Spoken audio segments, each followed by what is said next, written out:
Welcome back, Wolfpack Brillis here, and this is how to use Metagross. So Metagross has some man mode stats that we have a really awesome attack that both defenses are really solid. Like, this Pokemon is just very durable, that it looks like some kind of steel tank, and for the most part, it works like a steel tank, that it has really good attack, really strong defense, pretty good on that special defense. The speed, not the greatest, but I mean, still not terrible anyway, has some special attack, and the hit points, pretty strong. So Metagross has like a lot of really good durability to it. And when we look at its typing, Steel Psychic, it used to be ridiculous before the 6th generation changes. That I used to run Metagross a lot back in 4th and 5th generation when it was only weak against ground and fire, but with the changes of Steel making it that it doesn't resist Ghost and Dark anymore, a little less powerful, but it's still pretty insane. Now when we look at it, 4 weaknesses, still not the worst by any means, and then we have that immunity to poison and a ton of resistances. So Metagross, very durable Pokemon. Hopping into Pokemon Showdown, we're going to see that Metagross kind of has one main way of being run, and that's going to be agility, which is why that 70 speed isn't too bad.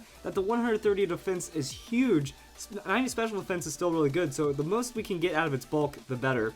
Then we just have a high amount of attack, and we're good to go.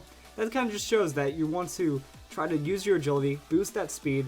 You can go for like a pure attack and speed investment. This will let you like outspeed almost every Pokemon and a lot of Scarf Pokemon, a lot of Pokemon setting up. I just like having it at this 106 range because then that means at level 50, you're going to be able to outspeed base 135 speed Pokemon, and then that's going to be really nice while also giving you a lot of durability. This means that after using agility, you're going to have a lot of health left, and then you just go and sweep from there. That Meteor Mash, 90 base power, Life Orb, stab boost with this 135 attack is going to be ridiculous. Same for Zen Headbutt. Now they do have 90 accuracy each.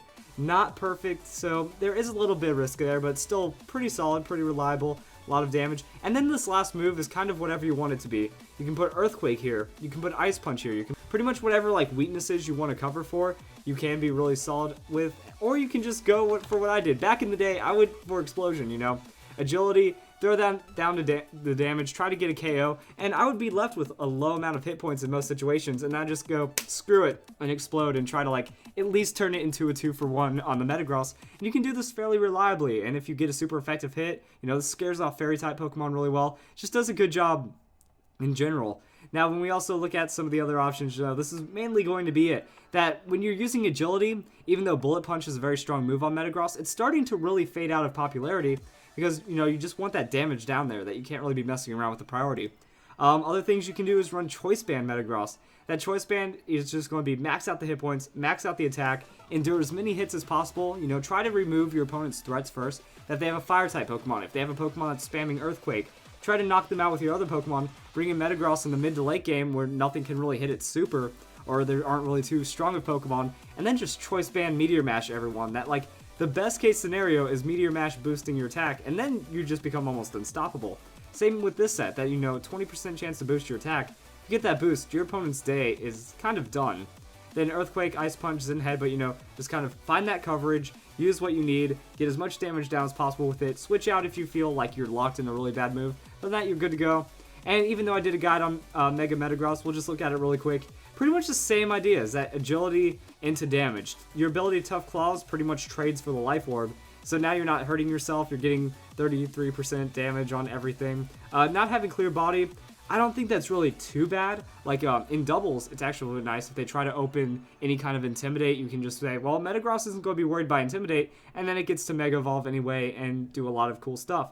Then, you know, you just max out the attack. You only get 10 attack points, so you're not getting, like, a ridiculous amount of attack from Mega Evolving, but you get insane durability, that your defenses go up, your speed goes up, and then it's the same idea, that now you don't have to invest into your speed to get a really strong agility. Zen Headbutt, Iron Head, and then go for the damage. I just like the idea of Power Up Punch as well, that since you're getting defensive boost, you're going to be on the field longer, land a Power Up Punch, and then just, now you're at +1 with all these ridiculous boosts, Tough Claws, all that. You don't have to take the risk with Meteor Mash, I feel. That 80 power isn't really going to be too much of a difference from 90. All that accuracy and a chance to flinch your opponent, which can work out really well. Same with Zen Headbutt, you know. You're going to have a lot of really good options here. And if you don't like the idea of Power Up Punch, you can still run a different coverage move. I'm just trying to show a different set that, you know, this Metagross, it's going to be fast, it's going to have a ridiculous amount of damage, great coverage, and it's going to be just able to run away with the battle. Now, if we're thinking about it from a doubles aspect, maybe using that extra turn on Power Up Punch isn't good, so you can have Rock Slide or Earthquake, and that's kind of it. So Hope you guys enjoyed the video. You know, you just want to speed up and do a lot of damage with Metagross. It used to be a better Pokemon to play a lot more tanky, but with the changes to Psychic and Steel, this is pretty solid anyways, and you just have a lot of options with Metagross. Fun Pokemon, really cool to use. I've used it in the past, so I hope you guys enjoyed this video, and I hope you all have a nice day.